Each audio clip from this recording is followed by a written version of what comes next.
Bapak, Ibu, serta saudara sekalian yang berbahagia, berjumpa kembali dengan saya Dr. Andri, spesialis kedokteran jiwa dari Klinik Psikosomatik Omni Hospital Alam Sutra.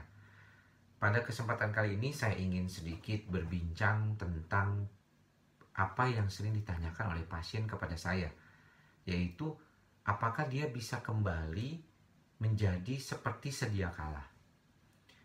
Pertanyaan ini banyak ditemukan pada pasien-pasien dengan gangguan kecemasan, terutama dengan gangguan kecemasan panik ataupun gangguan kecemasan menyeluruh.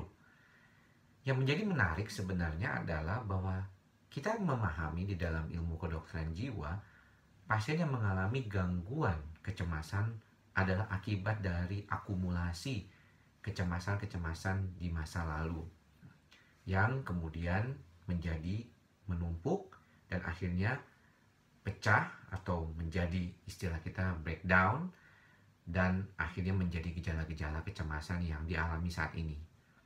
Itu artinya bahwa orang tersebut, orang yang mengalami gangguan kecemasan ini sebenarnya mempunyai permasalahan dalam kepribadian dan bagaimana cara dia menghandle atau mengatasi situasi, kondisi, keadaan dirinya sendiri yang ada di masa lampau. Nah, kalau misalnya ketika dia berobat atau melakukan terapi dan dia ingin kembali ke masa itu atau ke masa lalu, berarti pasien berharap dia kembali ke masa di mana daya adaptasi dia terhadap stres tidak baik. Bisa dipahami bahwa kalau dia meminta dia kembali ke masa lalu atau dia ingin seperti sedia kala, berarti dia ingin kembali ke masa sebelum stres.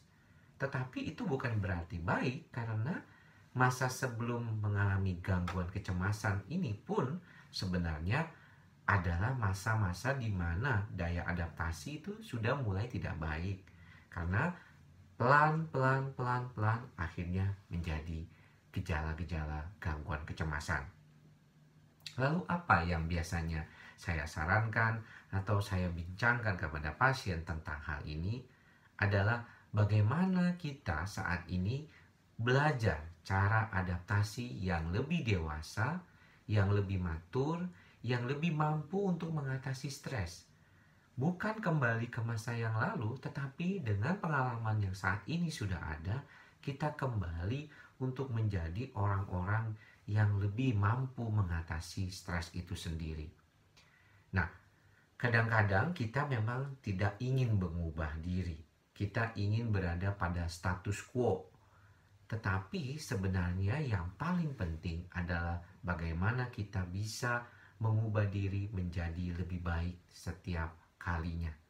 Kondisi seperti ini tentunya yang paling penting dan di dalam pikiran kita harus selalu diungkapkan ataupun selalu diingat-ingat hal tersebut.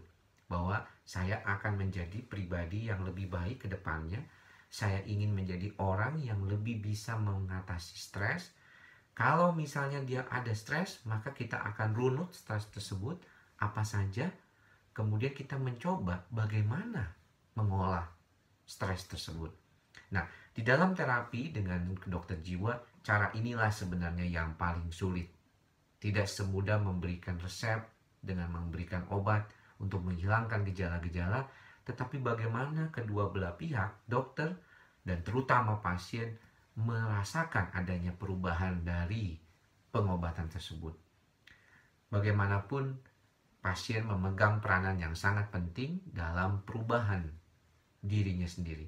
Dan ini tidak mudah. Saya tegaskan sekali lagi, tidak mudah. Mengapa? Karena kadang-kadang pasien merasa tidak mampu mengatasi hal tersebut dan akhirnya menjadi putus semangat.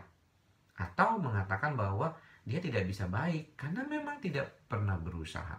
Atau usaha itu sangat sulit sehingga membuat dia merasakan agak susah untuk kembali ke hal-hal yang baik ataupun ingin saja kembali hal yang dulu. Perlu diingat, kalau kita bilang saya ingin seperti dulu sebelum sakit atau sebelum mengalami gangguan kejiwaan seperti cemas, maka artinya kita ingin kembali ke masa hal yang tidak baik. Maka daripada itu, proses terapi adalah proses perubahan, dan itu adalah suatu proses yang berkesinambungan dan memerlukan usaha. Demikian apa yang bisa saya sampaikan berkaitan dengan terapi dalam gangguan kecemasan. Kita memang perlu berubah, karena itulah kita bisa survive atau bertahan di dalam kehidupan ini. Semoga bermanfaat. Sampai ketemu lagi di video saya selanjutnya. Salam sehat jiwa.